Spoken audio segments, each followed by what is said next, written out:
Oke, baik. Assalamualaikum warahmatullahi wabarakatuh. Perkenalkan, nama saya Imam Wahyudi dengan NIM 119330002 dari kelas Riset Operasional RA. Baik, di sini saya akan coba menjelaskan atau mengajarkan contoh soal dengan menggunakan metode Northwest Corner. Metode Northwest Corner biasa disebut dengan metode pojok kiri atas. Oke, jadi dimulai dengan pojok kiri atas. Oke. Sudah kita lihat di sini pada gudang 1 memiliki kebutuhan 150. Gudang 2 memiliki kebutuhan sebesar 70 dan gudang 3 memiliki kebutuhan sebesar 60. Serta pada pabrik 1 memiliki kapasitas atau supply sebesar 120 dan pabrik 2 memiliki supply atau kapasitas sebesar 80 dan pabrik 3 memiliki kapasitas sebesar 80. Oke. Jadi kita mulai dari gudang 1. Gudang 1 memiliki kebutuhan sebesar 150 dan pabrik 1 memiliki kapasitas sebesar 120. Oke. Jadi supply dari pabrik 1 ini yang sebesar 120 ini kita alokasikan ke gudang 1 yang memiliki kebutuhan sebesar 150. Nah, kita alokasikan di sini, kita tulis di sini sebesar 120. Jadi masih kurang nih kebutuhannya. Jadi masih tersisa kebutuhan sebesar 30. Oke, di sini 30. Oke, jadi di pabrik 1 ini habis nih, dan ini pabrik 1 habis. Ini pabrik 1 udah habis nih karena udah dialokasikan ke gudang 1. Oke. Jadi kita lanjut tetap di gudang 1 nih karena gudang 1 belum terpenuhi kebutuhannya. Masih memiliki kebutuhan sebesar 30. Jadi gudang 1 ini pada pabrik 2 memiliki kapasitas 80 ini kita alokasikan ke gudang 1 yang memiliki kebutuhan sebesar 30. Jadi 80 ini kita alokasikan ke 30 ke gudang 1 yang memiliki kebutuhan sebesar 30. Oke, jadi kita tulis di sini 30 sesuai dengan kebutuhan dari gudang 1. Oke. Jadi sisa dari supply atau kapasitas di pabrik 2 ini sebesar 50. Oke, tersisa sebesar 50. Oke. Jadi ini gudang 1 udah terpenuhi semua nih. Ini udah habis. Ini udah terpenuhi semua nih. Udah habis. Ini udah habis. Oke. Jadi masih tersisa 2 kotak lagi nih. Nih yang perlu kita perhatikan lagi nih. Masih tersisa 4 kotak lagi nih yang bakal kita supply. Oke. Selanjutnya ke gudang 2. Di gudang 2 ini masih memiliki kebutuhan sebesar 70. Sedangkan pada pabrik 2 memiliki kapasitas atau supply sebesar 50. Sisa dari 80 tadi ini. Jadi 50 ini kita alokasikan ke gudang 2. Sini sebesar 50. Jadi ini masih tersisa nih. Gudang 2 ini. Kebutuhannya kan 70 nih. Mendapat alokasi sebesar 50. Jadi di sini masih tersisa 20. Oke. Kita lanjut gudang 2 nih karena belum terpenuhi. Kita masih lanjut lagi. Oke. Jadi di gudang 2 ini udah habis nih. Nih. Sini udah habis nih. Di pabrik 2 udah habis. Pabrik 2 udah habis. Ini udah habis semua karena udah dialokasikan ke gudang 2. Kita lanjut ke pabrik 2 nih. Lanjut ke gudang 2. Gudang 2 ini terdapat di pabrik 3 yang memiliki kapasitas sebesar 80. Jadi 80 ini kita alokasikan ke gudang 2 di biaya yang 9 ini. Yang memiliki kebutuhan sebesar 20. Sisa dari 70 tadi. Masih tersisa kebutuhan sebesar 20. Oke, jadi 80 ini kita alokasikan ke gudang 2 yaitu 20 sesuai dengan kebutuhan. Oke, jadi ini habis nih, dan ini habis. Ini juga. Ini masih tersisa 60. Oke, ini 60. Pabrik 3 masih tersisa kapasitas sebesar 60. Oke, kita lanjut ke gudang 3. Gudang 3 di sini memiliki kebutuhan sebesar 60. Jadi kita supply dari pabrik 3 ke gudang 3 sebesar 60. Oke, jadi kita tulis di sini 60 sesuai dengan kebutuhannya. Oke. Ini tulis 60. Jadi habis nih, pabrik 3 udah habis karena udah di supply ke gudang 3. Ini habis. Oke, ini udah habis. udah habis. Gudang 3 pun sudah terpenuhi semuanya. Gudang 1 sudah terpenuhi semuanya. Gudang 2 juga sudah terpenuhi. Gudang 3 juga sudah terpenuhi. Jadi ini habis semua. Oke. Jadi untuk pabrik 1 menyuplai gudang 1 dan pabrik 2 menyuplai gudang 1 dan gudang 2, dan pabrik 3 menyuplai gudang 2 dan gudang 3. Oke. Baik, di sini kita selanjutnya menghitung biaya transportasinya. Oke. Kita menghitung biaya transportasinya. Oke. Untuk biaya transportasi kita mulai dari urutan pabrik 1, pabrik 2 dan pabrik 3. Oke. Jadi 120 dikali 8 ditambah 30 dikali 15 ditambah 50 dikali 10 ditambah 20 dikali 9 ditambah 60 dikali 10. Oke. Jadi 960 ditambah 450 ditambah 500 ditambah 180 ditambah 600 sama dengan 2690. Jadi total biaya transaksinya adalah 2690.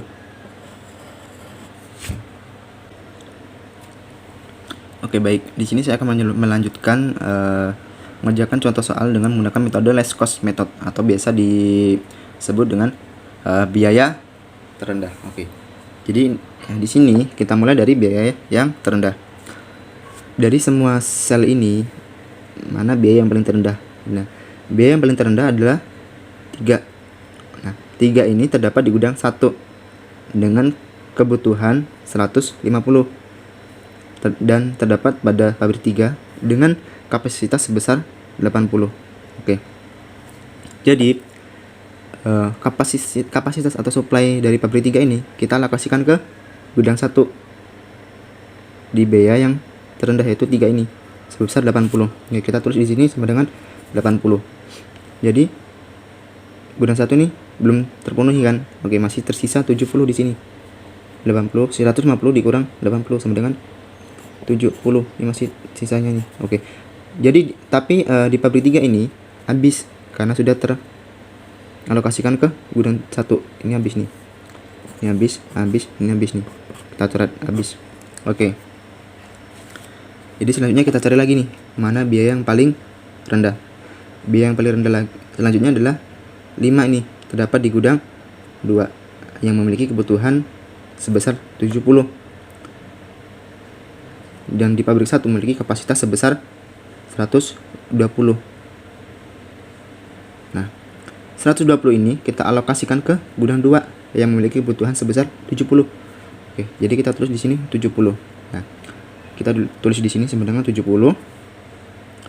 Dan sisa dari kapasitas pabrik 2 ini sebesar 50. Ini masih tersisa 50. Oke, tersisa 50. Dan gudang 2 ini sudah terpenuhi semua kan? Jadi kita coret nih. Sudah terpenuhi semuanya. Nah, selanjutnya kita lanjut lagi nih. Dicari biaya yang paling rendah. Biaya paling rendah adalah 6 di gudang 3 yang memiliki kebutuhan sebesar 60. Oke, jadi tadi sisa dari pabrik 1 ini tadi 150 tadi ini kita alokasikan ke gudang 3 yang memiliki kebutuhan 60. Oke, jadi kita tulis di sini 50. Jadi sisa dari sini adalah 10. Oke, jadi pabrik 1 ini udah habis nih karena udah dialokasikan. Ini habis. Oke, ini udah habis. Jadi kita cari lagi nih. Oke, selanjutnya ini kan udah habis nih. Jadi tersisa 12 sama 15. Oke, ini kan udah habis nih tadi. Ini juga udah habis nih. Sel ini udah habis nih dari pabrik 3 ini. Oke, jadi tersisa 12 sama 15. Oke. Jadi antara biaya ini yang paling rendah adalah 12. 12 di sini terdapat di gudang 3 yang memiliki kebutuhan sebesar 10. Sisa dari 60 tadi ini. Oke. Jadi di gudang 3 ini yang 12 ini di pabrik 2 ini memiliki kapasitas sebesar 80. Dari 80 ini kita alokasikan ke gudang 3 sebesar 10 sesuai dengan kebutuhan. Jadi kita tulis di sini 10. Oke, jadi sisa dari sini tadi adalah 70. Nah, 70 ini kita alokasikan ke gudang 1 yang belum terpenuhi kebutuhannya, yaitu masih 70. Oke. 70 ini kita alokasikan ke gudang 1. Oke, jadi kita tulis di sini 70. Jadi habis, ini juga habis. Ini udah habis karena udah terpenuhi kebutuhannya. Ini juga udah habis nih, pabrik 2 karena udah mengalokasikan ke gudang 1. Jadi ini habis. Oke. Jadi habis semua udah. Jadi selanjutnya kita mencari biaya transportasinya. Oke, jadi sebelumnya di sini pabrik 1 menyuplai gudang 2 dan gudang 3. Sedangkan untuk pabrik 2 menyuplai gudang 1 dan gudang 3. Dan pabrik 3 hanya menyuplai gudang 1 saja. Oke. Jadi di sini kita mencari biaya transportasinya. Oke. Untuk biaya transportasinya yaitu 70 dikali 5 ditambah 50 kali 6 ditambah 70 kali 15 ditambah 10 kali 12 ditambah 80 kali 3 terus sama dengan 350 ditambah 300 ditambah 1050 ditambah 120 ditambah 240. Jadi hasilnya adalah 2060. Nah, ini adalah biaya transaksinya sebesar 2060. Oke, baik. Di sini saya akan melanjutkan contoh soal dengan menggunakan metode FAM. Metode FAM adalah metode yang digunakan untuk mencari dari selisih biaya terkecil. Oke. Jadi kita cari dulu nih selisih biaya yang paling kecil dari pabrik 1. Oke. Jadi biaya 8, 5 dan 6. Yang paling kecil adalah 6 dan 5. Oke. 6 dan 5 ini selisihnya adalah 1. Oke, kita cari lagi nih. Pada pabrik 2 dari biaya 15, 10 dan 12. Yang paling kecil adalah 12 dan 10. Nah, jadi selisih antara kedua biaya ini adalah 2. Oke. Selanjutnya kita cari pada pabrik 3 nih. Biaya yang paling kecil adalah 3 dan 9. Selisihnya adalah 6. Oke, kita cari lagi nih di gudang 1. Biaya yang paling kecil adalah 3 dan 8. Selisih dari biaya tersebut adalah 5. Oke. Selanjutnya gudang 2, yaitu biaya yang paling kecil adalah 5 dan 9. Jadi selisih biayanya adalah 4. Sama saja 9 dikurang 5. Oke, lanjut gudang 3.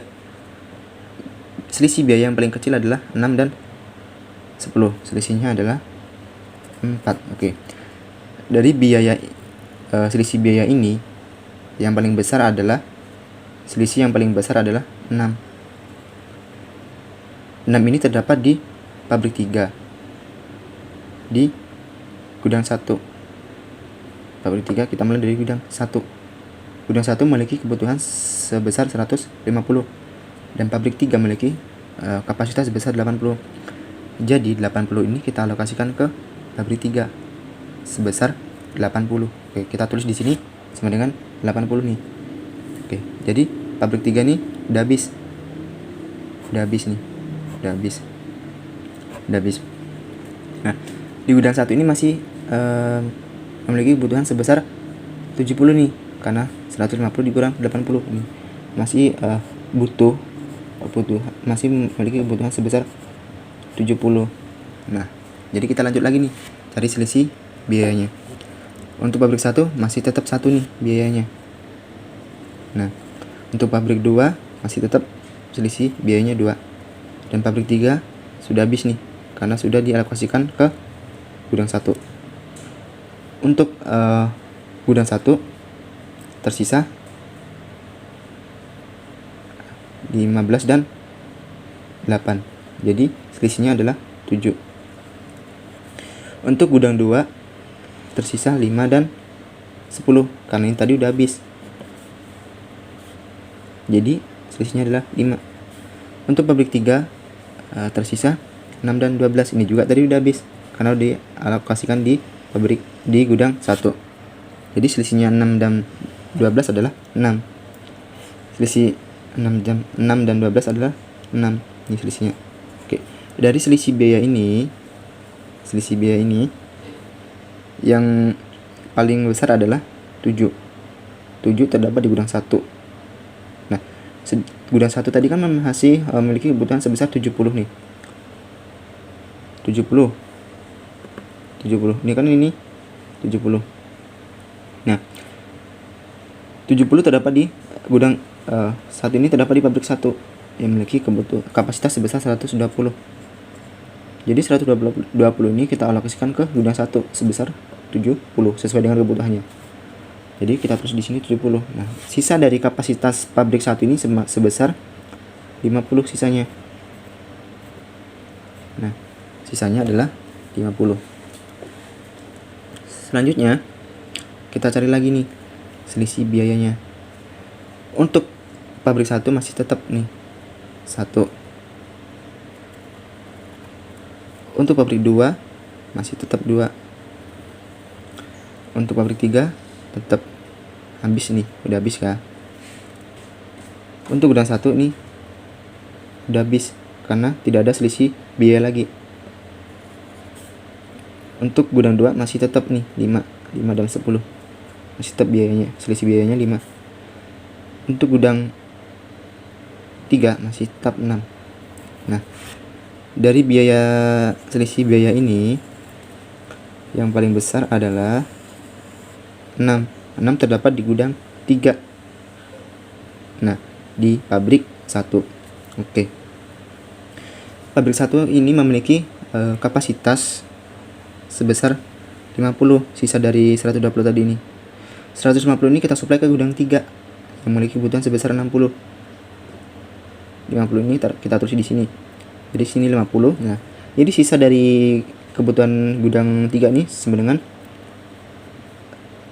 tersisa 60. Tersisa 10. Oke. Jadi ini tadi habis karena udah terpenuhi semuanya. Ini juga sudah habis karena sudah terpenuhi. Oke. Jadi kita hitung lagi nih selisih biayanya. Untuk pabrik 1 nih udah habis karena tidak ada selisih lagi biayanya. Untuk pabrik 2 masih tetap nih 10 dan 12. Jadi selisihnya adalah 2. Untuk pabrik 3 udah habis karena udah dialokasikan semua. Untuk gudang 1 udah habis nih karena tidak ada selisih biaya lagi. Gudang 2 juga udah habis karena tidak ada selisih lagi. Untuk gudang 3 nih sudah habis karena sudah tidak ada selisih biaya lagi. Sudah tidak ada selisih biaya lagi. Oke. Jadi yang tersisa di sini adalah 2. Kedua ini tersisa 10 dan 12. Dari biaya dan ini yang paling kecil adalah 10. Jadi 10 terdapat di gudang 2. Pabrik 2 memiliki kapasitas sebesar 80. Jadi 80 ini kita alokasikan ke gudang 2 sebesar 70 sesuai ini. Nah, jadi ini masih tersisa 10. Jadi ini habis. Oke. Ini jadi habis. Selanjutnya ke gudang 3 di biaya 12 di pabrik 2 yang memiliki kapasitas sebesar 10 dan gudang 3 ini masih memiliki kebutuhan sebesar 10. Jadi 10 ini kita alokasikan ke sini. Nih, jadi ini 10. Oke, jadi ini habis karena udah sudah tersuplai dari pabrik 2 habis. Jadi ini habis. Ini juga sudah habis. Oke. Jadi selanjutnya kita menghitung biaya transportasi. Oke, jadi sebelumnya untuk pabrik 1 ini menyuplai gudang 1 dan gudang 3. Dan pabrik 2 menyuplai gudang 2 dan gudang 3. Dan untuk pabrik 3 hanya menyuplai gudang 3 saja. Oke. Jadi selanjutnya yaitu mencari biaya transportasinya. Nah, di sini 70 dikali 8 ditambah 50 kali 6 ditambah 70 kali 10 ditambah 10 kali 12 ditambah 80 kali 3. Jadi 560 ditambah 300 ditambah 700 ditambah 120 ditambah 240 sama dengan 1920. Jadi biaya transaksinya adalah 1920.